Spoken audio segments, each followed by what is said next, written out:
Assalamualaikum warahmatullahi wabarakatuh. Selamat pagi semuanya. Semoga semuanya dalam keadaan sehat dan berbahagia. Pada kesempatan kali ini, meskipun di tengah pandemi COVID-19, kita masih tetap bersemangat untuk menambah pengetahuan dan wawasan kita. Nah, pada kesempatan kali ini, kelompok kami akan membahas tentang analisis dan review presentasi Mark Zuckerberg tentang freedom of expression. Nah, pada kesempatan kali ini juga saya tidak sendirian dan ditemani oleh beberapa rekan saya. Sebelumnya, perkenalkan nama saya Muhammad Iksan Cahaya Bintang dengan NPM 7019210237. Nah, berikut juga beberapa rekan saya.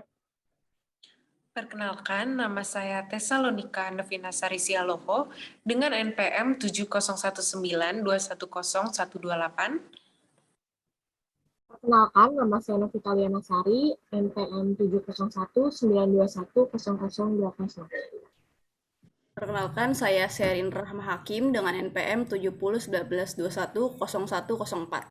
Perkenalkan, saya Ajeng Nur Agustin dengan NPM 7019210292. Baik, itu sekedar perkenalan dari kelompok kami. Seperti yang sudah tadi saya bilang, kita akan membahas dan menganalisis presentasi Mark Zuckerberg. Oke, nah berikut pembahasan yang sudah kelompok kami buat, terdiri dari 6 pembahasan. Yang pertama ada materi presentasi Mark Zuckerberg. Terus yang kedua kita akan membahas tentang tujuan presentasi. Dan yang ketiga kita menelisik siapa saja audiensnya. Dan yang keempat kita juga membahas media presentasi yang digunakan oleh Mark. Dan yang kelima kita membahas tentang jenis komunikasi yang digunakan dalam presentasi tersebut. Dan untuk yang terakhir, kita juga mengevaluasi dan membahas tentang titik unggul dan kekurangan pemateri. Nah, untuk yang pertama, kita akan membahas tentang materi presentasi Mark Zuckerberg.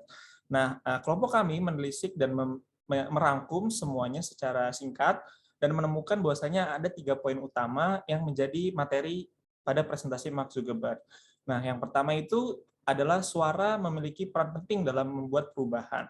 Nah, dalam presentasi ini Mark menjelaskan bahwasanya suara memiliki peran penting berkat adanya internet. Kita semua tahu ya, di sini kita sudah mengenal media sosial, sehingga kita semua juga bisa bersuara layaknya orang-orang lain dan semua orang juga bisa mendengar kita. Nah, inilah yang dimaksud bahwasanya suara ini akhirnya dapat membawa perubahan.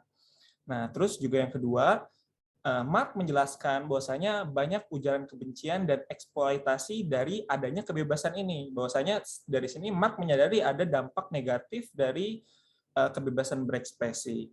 Nah, selanjutnya Mark menjelaskan ada tantangan dalam menghadapi kebebasan berpendapat. Apa saja tantangannya? Nah, berikut akan disampaikan oleh teman saya. Saya Tesalonika Novina Sari akan membahas tentang kebebasan berbicara. Mark menjelaskan dalam presentasinya ada 3 tantangan dalam kebebasan berbicara. Yang pertama adalah legal. Aturan undang-undang banyak sekali yang bertentangan dan bahkan berusaha menutupi kebebasan berekspresi. Nah, seperti di presentasinya, Mark juga mengatakan banyak negara-negara yang memiliki undang-undang yang melarang masyarakat-masyarakatnya untuk memiliki hak dalam kebebasan berekspresi. Nah, tantangan yang kedua adalah platform atau media. Peran media dalam memberikan kesempatan untuk berekspresi. Dan tantangan yang ketiga adalah budaya atau culture. Nah, Mark mengatakan bahwa ini merupakan tantangan yang paling berat. Karena perbedaan budaya tentu menjadi tantangan sendiri dalam mengemukakan pandangan atau berekspresi.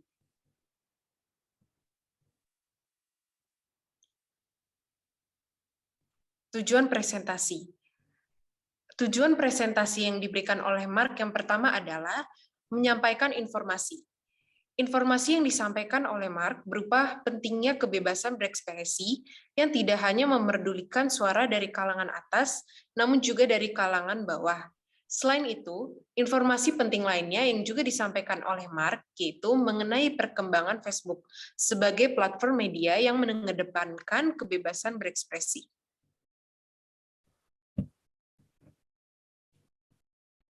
Lalu selanjutnya akan dibacakan oleh saya, Novita Liana Sari.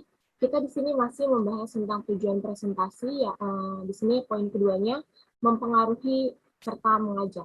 Mark juga memiliki tujuan untuk memengaruhi audiens dengan cara mengajak mereka untuk berekspresi melalui platform yang diciptakannya, namun dengan etika yang pantas dan sesuai dengan regulasi yang berlaku.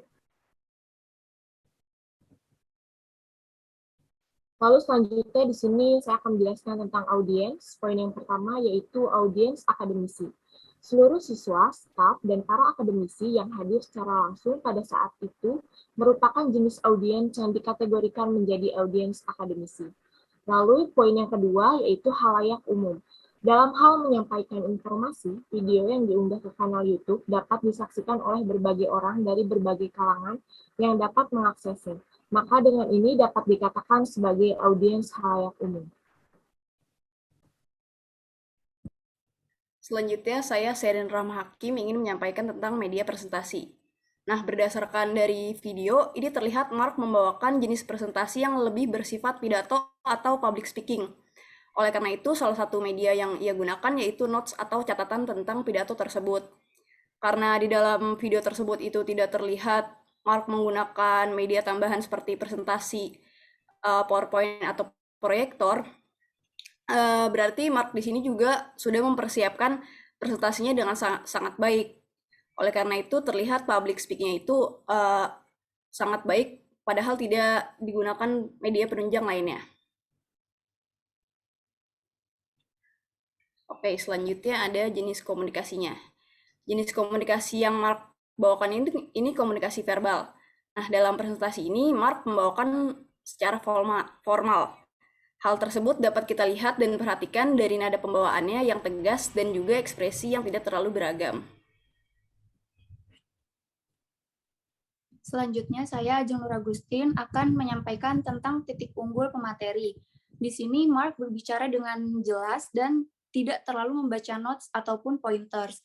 Dalam presentasi tersebut sudah sangat jelas bahwa Mark memang tidak menggunakan pointers untuk penunjang Mark untuk berpresentasi. Kemudian nada bicara Mark juga jelas, nada positif dan negatif mudah untuk dibedakan. Juga tempo dalam berbicara per kalimat dapat disesuaikan dengan cara yang baik dan benar.